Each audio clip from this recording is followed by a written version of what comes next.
बिस्मिल्लाहिर्रहमानिर्रहीम और अस्सलामुअलैकुम।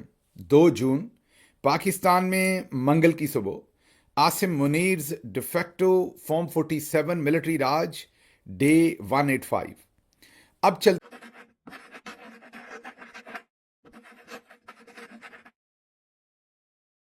चलते हैं आज की अहम खबरों की तरफ। और सबसे पहली खबर इस्लामाबाद से, जहां पर यूरोपीय यूनियन की वाइस प्रेसिडेंट काजा कैलस वो पाकिस्तान का दौरा कर रही हैं। उन्होंने मुलाकात की है फील्ड मार्शल आसिम मुनीर से भी, मुलाकात की है उन्होंने शहबाज शरीफ से भी और इसहाक डार साहब के साथ भी। और जो वहाँ पर बातचीत हुई उसकी तो एक बाकायदा प्रेस रिलीज जारी हो गई, लेकिन उसके साथ साथ उन्होंने पाकिस्तान में एक दो टीवी इंटरव्यूज़ भी दिए। जो हामिद मीर साहब के साथ भी उनका इंटरव्यू हुआ, जिसमें उन्होंने उनसे इंसानी हकूक़ के बारे में सवाल पूछा।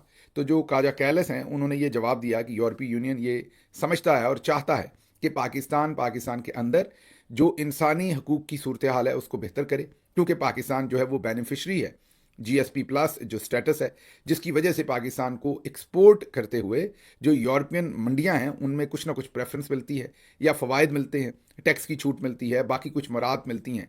तो वो जो जीएसपी प्लस है वो जब ममालिक को यूरोपीय यूनियन देता है तो उन्हें पाबंद बनाता है कि वो हर सूरत इंसानी हकूक़ की खिलाफ वर्जियाँ बंद करें। और अगर कोई मुल्क इंसानी हकूक़ की खिलाफ वर्जियाँ बंद ना करे तो यूरोपीय यूनियन उनसे वो स्टेटस वापस ले लेता है, मतलब कि जीएसपी प्लस स्टेटस वापस हो जाता है। आपको याद होगा हाल ही में गालिबन 2-3 महीने पहले जीएसपी प्लस के स्टेटस के सिलसिले में यूरोपीय यूनियन का एक वफ्द आया था और अफवाह उड़ रही थी कि शायद वो स्टेटस जो है वो पाकिस्तान से ले लिया जाए। पाकिस्तान की सबसे ज़्यादा जो बड़ी एक्सपोर्ट्स हैं स्पेशली टेक्सटाइल की, वो यूरोपीय यूनियन के साथ ही हैं। यूरोपीय यूनियन के अंदर शामिल जितने भी ममालिक हैं वहाँ पर पाकिस्तान सबसे ज़्यादा एक्सपोर्ट करता है, खुसूसी तौर पर टेक्सटाइल की एक्सपोर्ट। मैंने तभी आपको बताया था कि ऐसा बिल्कुल नहीं होगा, यूरोपीय यूनियन पाकिस्तान से ये स्टेटस नहीं लेगा। पाकिस्तान ने अभी तो 26 नवंबर में कम लोगों को मारा है, इससे भी ज़्यादा लोगों की भी अगर कत्लो गारत कर दी जाए खुदा न खास्ता, तो फिर भी यूरोपीय यूनियन पाकिस्तान से ये स्टेटस नहीं लेगा। वजह क्या है? वजह गालिबन अभी तक वो गुस्सा है इमरान खान और उनकी हुकूमत पर, यूरोपीय यूनियन और बरतानिया और दूसरे मुल्कों को, जो उन्होंने साइड नहीं ली थी यूक्रेन के वक्त, जो उनको कहा जा रहा था कि आप खुलकर रशिया के खिलाफ बयान दें और साइड लें। इमरान खान कहते थे कि मैं साइड ले रहा हूं, लेकिन अमन की, मैं चाहता हूं कि रशिया हमला बंद करे, ये जंग बंद हो और वहां पर अमन कायम हो। मैं अमन के साथ खड़ा हूं, जंग के साथ नहीं खड़ा। शायद उसी चीज़ की एक सज़ा मिली।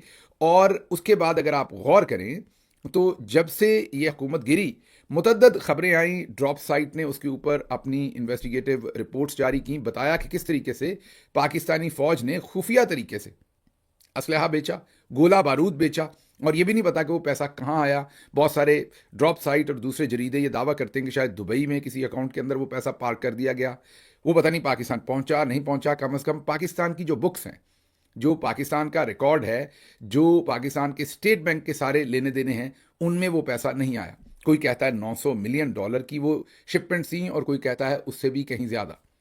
तो वो असलहा भी बेचा गया यूक्रेन को, जाहिर है वाया शायद यूनाइटेड स्टेट्स ऑफ अमेरिका, कुछ लोग कहते हैं, कुछ कहते नहीं किसी और मुल्क के थ्रू। बहरहाल ड्रॉप साइट ने उसके ऊपर तफसीली एक इन्वेस्टिगेटिव किस्म का पीस लिख रखा है। उसके साथ साथ ये भी याद कीजिए कि जब इमरान खान साहब की हुकूमत गिरा दी गई और जो कुछ पाकिस्तान के अंदर कत्लो गारत हुई, उसके ऊपर यूरोपीय यूनियन बिल्कुल खामोश रहा। सिर्फ यूरोपीय यूनियन ही नहीं, जो 7 दौलत मुश्तरका कॉमनवेल्थ जिसके रुए रवां यूनाइटेड किंगडम है, वो भी खामोश रहे। फिर याद कीजिए 2024 का जो इलेक्शन था, जिसमें यूरोपीय यूनियन के भी तमाम मुबस्सर वहाँ गए थे, जिन्होंने एवेलुएट करना था और एक रिपोर्ट जारी करनी थी, और इसी तरीके से कॉमनवेल्थ के भी गए थे। दोनों ने अपनी अपनी रिपोर्ट छुपा ली, दोनों ने एक भी रिपोर्ट जारी नहीं की। मतलब ना ही यूके ने, यूके मतलब कॉमनवेल्थ ने, कॉमनवेल्थ को हेड करते हैं प्रॉपरली जो इस वक्त के ब्रिटिश किंग है तो वो सेरेमोनियल उसके हेड, एग्जीक्यूशन तो कोई और ही करता है उन सारे मामला की, लेकिन बहरहाल वो उसके हेड हैं। तो कॉमनवेल्थ ने भी वो रिपोर्ट जारी नहीं की और उसके साथ साथ यूरोपीय यूनियन ने भी नहीं की। समहाउ जो कॉमनवेल्थ की रिपोर्ट थी वो ड्रॉप साइट के हथे लग गई और उन्होंने उसे पब्लिश कर दिया, दूसरे लफ्जों में लीक कर दिया। जब वो रिपोर्ट लीक हो गई तो कॉमनवेल्थ को लगा कि ये तो बहुत ही ज़्यादा बेइज्जती सी हो गई है, तो फिर उन्होंने उसके 1 महीने के बाद उस रिपोर्ट को पब्लिश किया। उस रिपोर्ट के अंदर वाजे तौर पर लिखा हुआ है कि ये फॉर्म 47 की हुकूमत है। लफ्ज़ फॉर्म 47 तो नहीं है, मतलब कि धांधली के वाजे शवाहिद और वाजे चीज़ें उसके अंदर उस रिपोर्ट में मुबस्सरों ने लिख दी कि ये लूटा हुआ इलेक्शन है, चोरी किया हुआ, अवाम के वोट पर डाका डाला हुआ इलेक्शन है। कॉमनवेल्थ की उस रिपोर्ट के बाद भी यूके में किसी के कान पर जूं नहीं रेंगी कि कुछ भी किया जाए या पाकिस्तानी गवर्नमेंट को किसी किस्म का भी कोई भी वार्निंग दी जाए, इंसानी हकूक के ऊपर बात की जाए, ऐसा कुछ नहीं किया गया। यूरोपीय यूनियन ने तो खैर कमाल ही कर दिया। हालांकि जर्मनी से, बहुत सारे और ममालिक से बहुत सारे पाकिस्तानियों ने कोशिश की कि यूरोपीय यूनियन की वो जो रिपोर्ट है जिसमें इलेक्शन चोरी का सारा अहवाल है, जो यूरोपीय यूनियन ने खुद उन्होंने मुरतब की है, उस रिपोर्ट को यूरोपीय यूनियन से जारी करवा लिया जाए। जब यूरोपीय यूनियन में रहने वाले पाकिस्तानियों ने इस चीज़ के लिए तगोदौ की, डिफरेंट फोरम्स के ऊपर गए, इन राइटिंग दिया, एहतजाज किए, रिक्वेस्ट की, तो यूरोपीय यूनियन ने आखिरकार लिखकर ये जवाब वापस दिया कि ये रिपोर्ट अगर हम जारी करेंगे तो जो हमारे बैनुल-अक़वामी रिलेशंस हैं और ऑब्जेक्टिव्स हैं और मकासद हैं, उनको नुकसान पहुंचेगा, हमारे मफादात को नुकसान पहुंचेगा, इसलिए हम ऐसी कोई रिपोर्ट जारी नहीं करेंगे। ये पड़े हैं इंसानी हकूक, ये पड़ी है ट्रांसपेरेंसी और ये पड़ा है जमहूरियत का जो राग जो अलापा जाता है। तो आप ये जो बहुत ही आप ये कहिए कि मासूम चेहरे हैं, ये बड़ी शफकत भरी स्माइल है काजा कैलस साहबा की, ये तो ठीक है, अच्छी बात है, वेलकम कि वो पाकिस्तान आई इस सारे अपनी स्माइल और अपनी इस जाज़िब किस्म की शख्सियत के साथ हम उन्हें वेलकम कहते हैं। लेकिन काश वो यहाँ पर वाकई सही और दुरुस्त तरीके से इंसानी हकूक़ के लिए आवाज़ उठाती और बोलती। लेकिन यूरोप खामोश रहेगा, गूंगा रहेगा बिल्कुल। आप देखेंगे यूके भी यही करेगा और अमेरिका तो आपके सामने ही है जो सूरत हाल है। तो ये सारे मसले नहीं हैं। एज लॉन्ग एज आप डिफरेंट जो ग्रुप्स हैं इस वक्त दुनिया के अंदर, आप उनकी गेम खेलें तो वो पूरे का पूरा ग्रुप आपको सपोर्ट करेगा। उसके बाद आप जितने मर्जी बड़े डिक्टेटर हैं, आप भले मिस्र के डिक्टेटर सीसी हैं, जनरल सीसी हैं या कोई और हैं, उनको इससे कोई लेना देना नहीं। बल्कि ज़्यादातर अगर आप गौर करें तो यूरोपीय यूनियन के बाहर जिनसे उनके सबसे अच्छे मरासम हैं, आप वहाँ पर इंसानी हकूक़ की सूरत हाल तो देख लीजिए। कोई एक मुसलमान मुल्क बताइए जहाँ पर इंसानी जो एक्सप्रेशंस हैं उनकी आज़ादी हो, आज़ादी इजहार राय, आज़ादी इजहार जो उनकी वोट की ताकत है या असेंबल होने की, कहीं पर मुजाहरा करने की ताकत है, मतलब कि एहतजाज करने की। मुझे बताइए किस मुसलमान मुल्क में पूरी तरह से इंसानी हकूक़ को रिस्पेक्ट किया जाता है। लेकिन फिर हम करते क्या हैं, हम वहाँ से आते हैं माश कमाने के लिए यूरोप में और दूसरे मुल्कों में, और फिर इन्हीं को लेक्चर देते हैं कि हमारी सोसाइटी आपसे बेहतर है, हम आपसे बेहतर हैं। सो मच सो हम लोगों को इतना हर्ट भी करते हैं कि हम उनको उनके मुंह पे कहते हैं कि आपका मज़हब बुरा है, हमारा मज़हब आपसे ज़्यादा अच्छा है। हालांकि हमारे मज़हब ने हमें यह तलकीन की है कि आपने अपने मज़हब को इतने अच्छे तरीके से प्रैक्टिस करना है।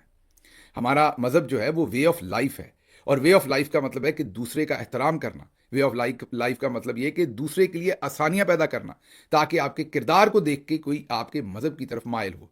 हम क्या करते हैं, नमाज पढ़ने की अगर जगह साइड पे हो भी हम सड़क रोक कर नमाज पढ़ने की कोशिश करते हैं।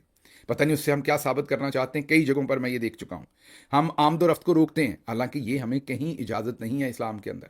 इस्लाम ने हमें वाज़े तौर पर दूसरों के हकूक़ का सबसे पहले ख्याल करने को कहा है, और जब साफ़ सुथरी जगह कहीं मौजूद है या उसकी हम इजाज़त ले सकते हैं तो उसके बाद ऐसा करने की क्या ज़रूरत है। मतलब मैं एक एग्जाम्पल देता हूँ, मुझे पता है ये बड़ी सतही बात है, जो पढ़े लिखे लोग बहुत सारे या वेस्टर्न कंट्रीज़ में रहने वाले लोग वो मेरी इस बात को सुन के कहेंगे ये कैसी फजूल बातें आप कर रहे हैं, हमारा वक्त ज़ाया कर रहे हैं। लेकिन कभी कभी ये ज़रूरी भी होता है।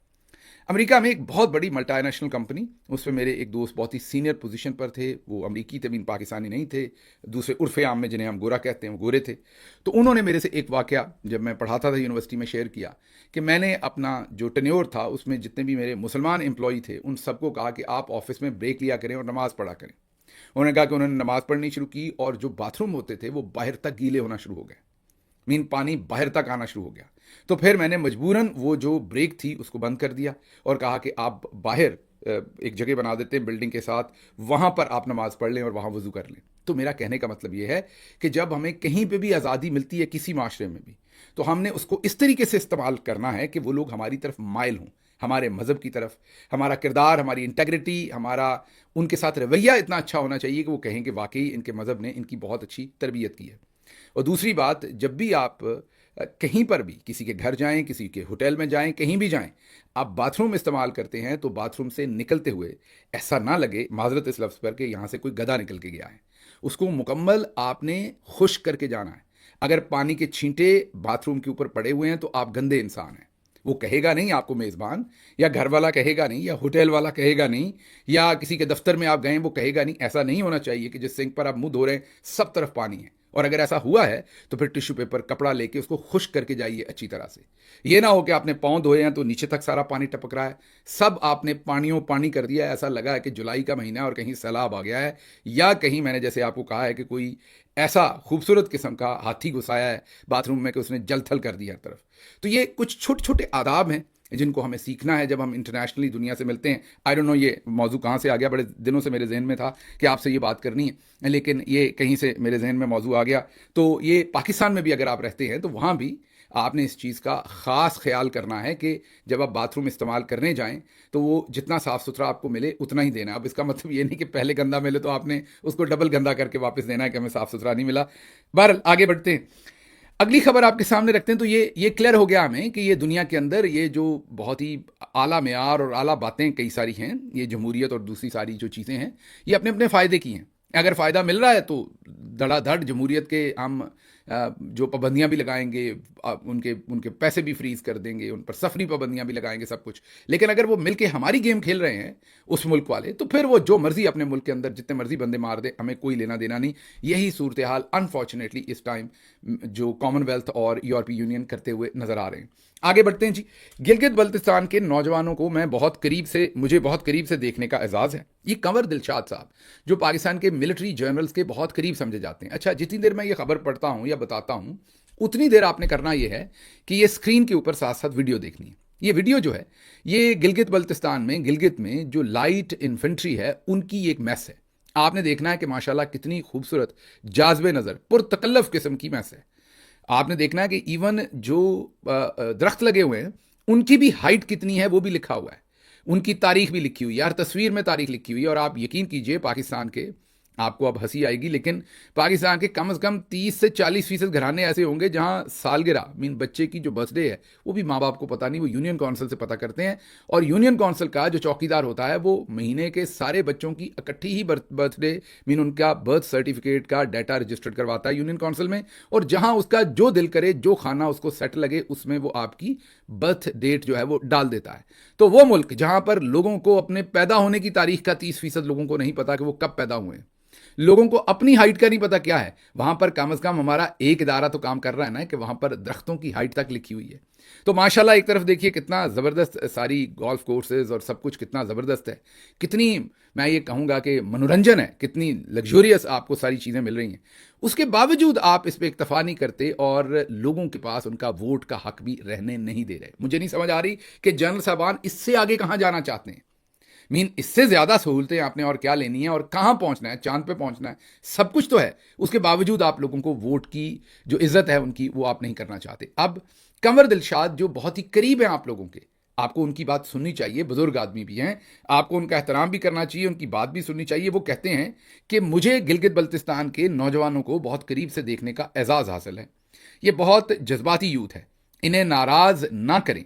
अगर इन्होंने कोई तहरीक चला दी तो ये हसास इलाका है, इससे अच्छा असर नहीं पड़ेगा, इसलिए इलेक्शन शफाफ करवा दें, किसी को मौका ना दें। कंवर दिलशाद। हम नहीं कह रहे, ये हम तो कह ही रहे हैं, लेकिन ये जो स्टेटमेंट्स हैं ये हमारी नहीं है, ये कंवर दिलशाद साहब हैं जो आपके बड़े करीब हैं। और जाहिर है बुजुर्ग हैं, उन्होंने तारीख भी देखी हुई है 1971 की, आपने वहाँ क्या किया, सारी तारीख उन्होंने देखी हुई, आप वही चीज़ें रिपीट कर रहे हैं। कंवर दिलशाद साहब, मैं अभी आपको बता दूं, ये नहीं सुधरेंगे, नहीं करेंगे, नहीं। मैं आपको आगे आपको खबर दूंगा तो आप हैरान हो जाएंगे कि कोई समझ आने वाली या तो सर में समझ ही नहीं है और या फिर फतूर इतना आ गया हुआ है कि किसी चीज़ की परवाह ही नहीं है। तो गिलगित बल्तिस्तान जैसे आप कह रहे हैं, उनका कहने का दूसरा मकसद ये भी है कि वहाँ के नौजवान जज्बाती हैं। आप पंजाब ना समझ लीजिएगा कि एक पीछे से जूता लगाएं, एक ऊपर से लगाएं, एक नीचे से लगाएं, लोग नहीं बोलेंगे। वो बताना ये चाह रहे हैं कि यहाँ के लोग बहुत जज्बाती और वो रिएक्ट करेंगे, रिटेलिएट करेंगे। तो आप ये ना करें, ये कंवर दिलशाद रिक्वेस्ट कर रहे हैं। हमारी रिक्वेस्ट भी बीच में शामिल कीजिए और होश के नाखुन लीजिए, वहाँ पर इलेक्शन चोरी मत करें। लेकिन समझ नहीं आएगी, मुझे पहले ही पता है। अगली खबर ले लें, अगर आपको लगे कि यहाँ पर किसी को समझ आनी है तो अगली खबर ले लें कि महमूद खान अचकजई, उनके खिलाफ एफआईआर दर्ज की गई है और एफआईआर चमन के अंदर दर्ज की गई है। कसूर उनका क्या है? कसूर उनका ये कि उन्होंने वहाँ तकरीर करते हुए ये कह दिया कि यहाँ गाड़ियाँ जलाई जाती हैं, लोगों को लूटा जाता है, गोलियाँ मारी जाती हैं, रियासत जो है वो नाकाम हो गई है लोगों की हिफाजत करने में। क्या ये सच नहीं है? क्या हम देख नहीं रहे बलूचिस्तान में रोज़ ये हो रहा है? अब उन्होंने ये सच एक जलसे में बोल दिया कि ये जो हुकूमत है ये फॉर्म 47 की है, ये लोगों की हिफाजत में नाकाम हो गई है, इनके पास मैंडेट नहीं है और यहां गाड़ियां जलती हैं और लोगों को आग लगाई जाती है। इन फिक्रों के ऊपर उनके ऊपर आईएसआई ने, ज़रूरी वहाँ आईएसआई या एमआई ने किसी टाउट को खड़े करके, ये वहाँ पर अमूमी रिवाज है, किसी टाउट को, किसी नाई को, किसी धोबी को, किसी प्रॉपर्टी डीलर को, किसी सिलेंडर की दुकान वाले को खड़ा करके, ये हम सब पे ऐसे पर्चे हुए हैं 131, 505, वही दफातन जो मैंने देखी हैं, जो हम सब पे गद्दारी बगावत के जो पर्चे होते हैं, वो महमूद खान अचकजई पर भी वो कर दिया गया है। पर्पज़ क्या है? पर्पज़ ये है कि आप उनको शन करना, उनको खामोश करना। वो एक बलूचिस्तान से बड़े लीडर हैं, मतलब पश्तून लीडर हैं, बलूचिस्तान से हैं। इनकी अकल देख लीजिए, पता नहीं घास चरने गई है कि जहां पर इतनी शोरश है जिस सूबे में, कि वहां बीएलए ने नाके लगाए हुए हैं और पुलिस सलूट करके उनके नाकों से गुजर रही है। उस सूबे के अंदर भी ये किसी को नहीं बख्श रहे, वहां भी गद्दारी और बगावत के पर्चे कर रहे हैं।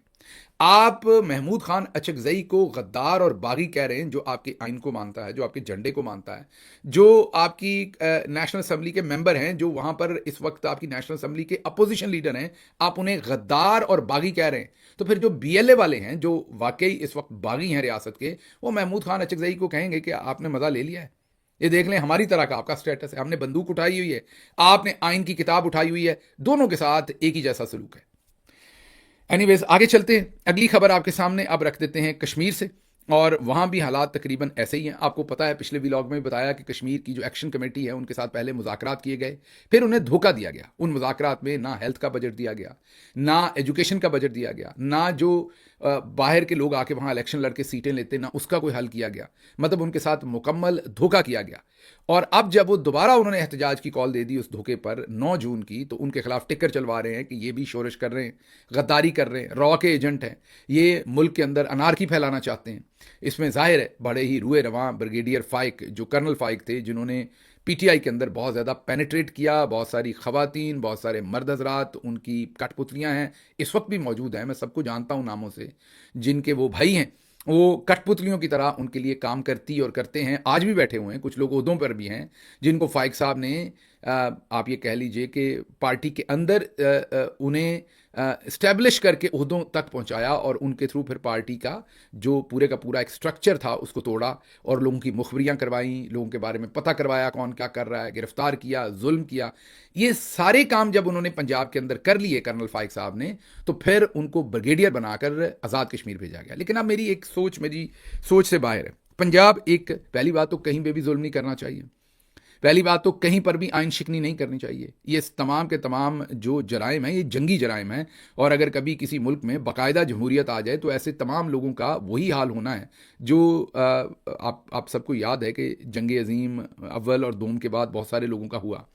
लेकिन छोड़ दें एक मिनट के लिए, पंजाब फिर भी मेजॉरिटी सूबा है। एक शख्स जिसके मुंह को आपने खून लगा दिया, जिसने पंजाब के अंदर ये सब कुछ कर लिया, आपको चाहिए था कि आप उसे कोई ऐसी अपॉइंटमेंट उसके बाद देते जिसे आप कहें कि साइड की अपॉइंटमेंट, या बड़ी ही मिलिट्री से रिलेटेड अपॉइंटमेंट, जहां सिविलियंस के साथ उनका बहुत ज़्यादा इंटरेक्शन ना होता।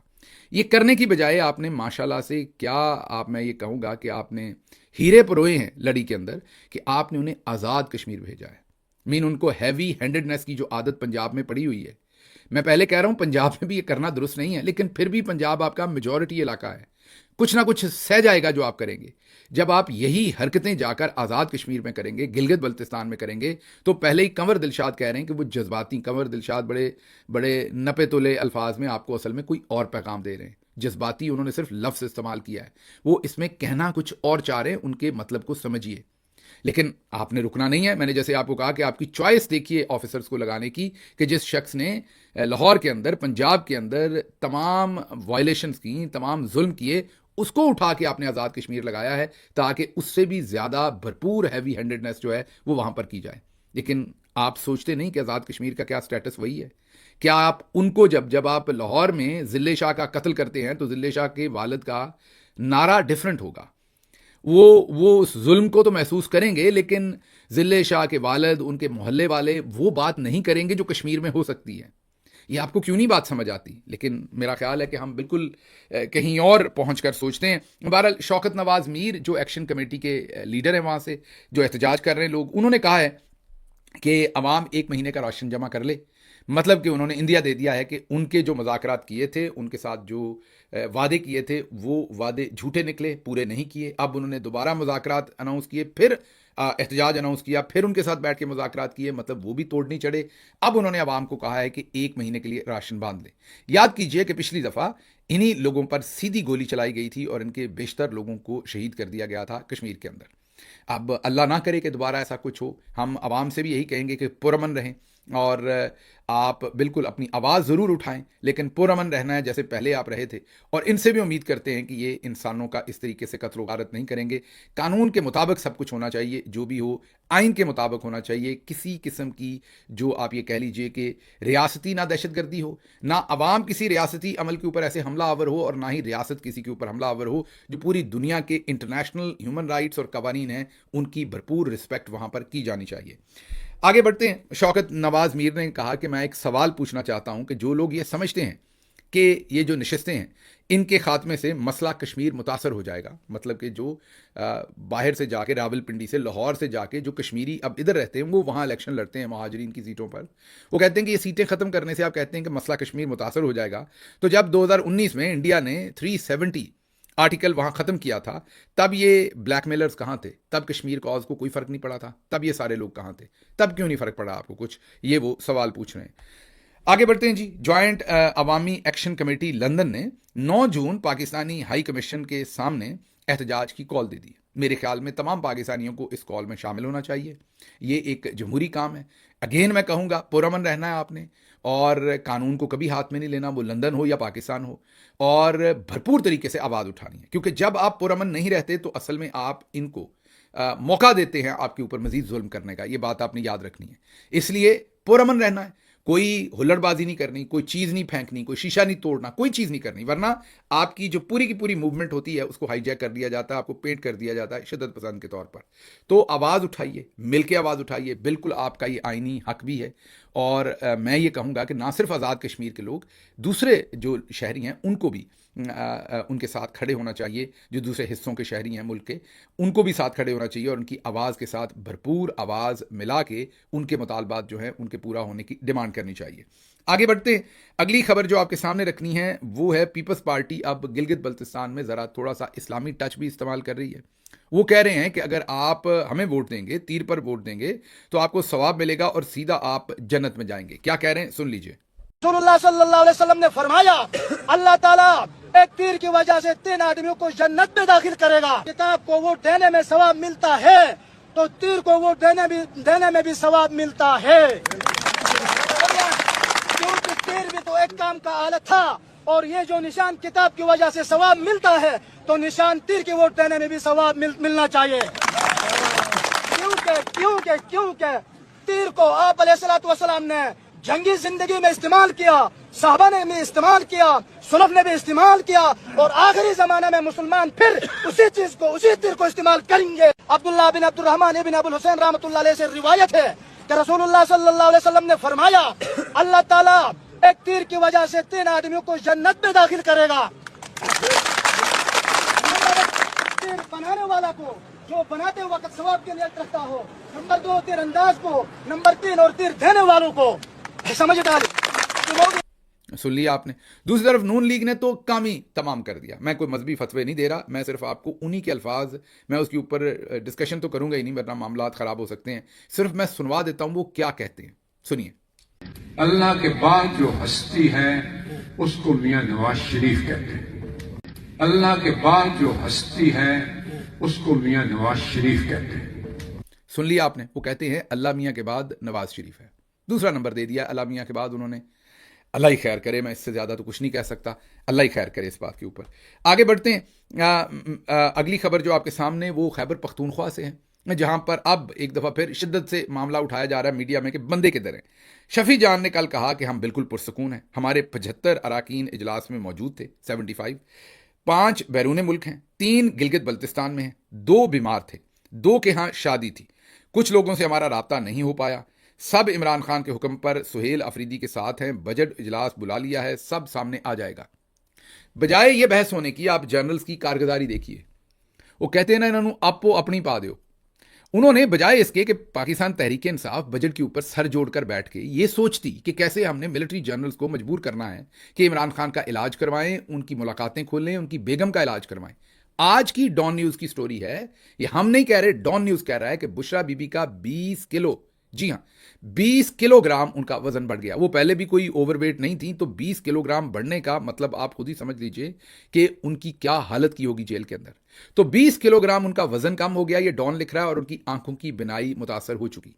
आपको यह भी पता है कि पहले उनकी लेफ्ट आई की जो बिनाई थी वो मुतासर हुई, राइट की हुई, अब उनकी लेफ्ट आई की बिनाई भी मुतासर हो चुकी है और उसका भी ट्रीटमेंट हो रहा है। तो बजाय तहरीक इंसाफ इस चीज पर बैठती और बातचीत करती कि बजट में सरप्लस नहीं रखना, बजट हमने पास नहीं करना, हमने 1 महीने के लिए पास करना, मजबूर करती, वो छित्रो छित्री, माजरत इस लफ्ज़ पर, वो एक दूसरे के साथ छित्रो छित्री हुए हैं। यही पाकिस्तान के मिलिट्री जर्नल्स करना चाहते थे, और इसके लिए उन्होंने इस्तेमाल किया है इस दफा भरपूर तरीके से गंडापुर साहब को और उनके साथ शेर अफजल मरवत साहब जैसे टाउट्स को। तो वो भरपूर तरीके से अपना काम कर रहे हैं। आगे से सुहेल अफरीदी, जाहिर है, मैंने आपको कहा कि उनके पास विंडो जो थी वो पहले 2-3 महीने की थी, वो मिस कर गए। उसके बाद जब रन रेट ऊपर चढ़ जाए क्रिकेट के दुनिया में, उनको एक थोड़ा सा फ्रेश स्टार्ट मिला था, उतना फ्रेश तो नहीं जितना गंडापुर साहब को मिला था, बहरहाल फिर भी थोड़ा बहुत उन्हें शुरू के दिनों में मार्जिन था। अगर वो थोड़े से स्ट्रोक्स अच्छे खेल जाते तो शायद जगह बन जाती। अब मेरा ख्याल उनकी सिचुएशन भी टाइट हो गई है, क्योंकि वो इन्हीं गुलाम गर्दिशों के अंदर वो गिर गए हैं, और अब मुझे नहीं पता कि वो गुलाम और गर्दिशें दोनों को शिकस्त दे सकेंगे या इन्हीं का हिस्सा बन जाएंगे, ये मुझे नहीं पता। आगे बढ़ते हैं, अगली आखिरी खबर आपके सामने जरा रखनी है क्विकली, जो कुछ बैरूनी दुनिया में हो रहा है।